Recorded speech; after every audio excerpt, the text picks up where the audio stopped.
ហុងសុយផ្ទះមួយប្រភេទទៀតដែលយើងហៅថាទ្វារបើកទ្រាប់ទ្វារបើកទ្រាប់នឹងយ៉ាងណាធម្មតាយើងទាំងអស់គ្នាជាទូទៅយើងរកស៊ីគឺចង់បានទ្រាប់ចូលគេហៅថា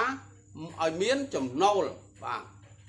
នៅក្នុងក្បួនហុងស៊ុយផ្ទះមួយប្រភេទនេះដែលមានទ្វារដូចដែលលោកគ្រូនឹងនិយាយនេះយើងហៅថាទ្វារបើកទ្រាប់មានន័យថាកាលណាយើងបើកទ្វារទៅទ្រាប់ចូលហើយយ៉ាងណាទៀតយើងអត់និយាយទេយើងនិយាយត្រឹមថាបើកទ្វារគឺទ្រាប់ចូលតើទ្វារទ្រាប់ចូលឬក៏ទ្វារបើកទៅទ្រាប់ចូលហ្នឹងយ៉ាងណាបាទទី1ទ្វារផ្ទះគឺទ្វារធំទ្វារមុខណាទ្វារមុខហ្នឹងគឺមាន2សន្លឹកហើយពេលបើករុញចូលទៅបាទរុញចូលទៅនេះហើយហៅថាទ្វារបើកចូលព្រោះពេលបើកគឺយើងនាំខ្យល់នាំឈីបាទនាំហុងស៊ុយចូលផ្ទះទី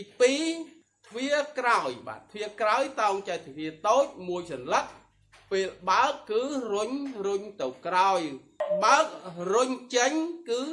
រុញបញ្ចេញកាកសំណល់ទី3ទ្វារបន្ទប់គេងទ្វារបន្ទប់គេងពេលចូលគឺរុញចូលមិនមែនរុញចេញទេគឺទ្វាររុញចូលនេះគេហៅថា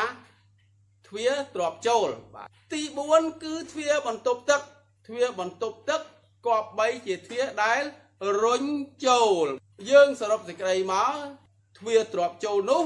ទី1ទ្វារមុខផ្ទះទ្វារធំទ្វារបន្ទប់គេងនិងទ្វារបន្ទប់ទឹកគឺបើករុញចូលបាទហើយចុងក្រោយគឺទ្វារក្រោយទ្វារផ្ទះទ្វារក្រោយគឺទ្វារតូចហ្នឹងគឺពេលបើករុញចេញប្រភេទទ្វារយ៉ាងនេះនៅក្នុងក្បួនហុងស៊ុយហៅថាទ្វារនាំទ្រាប់ចូល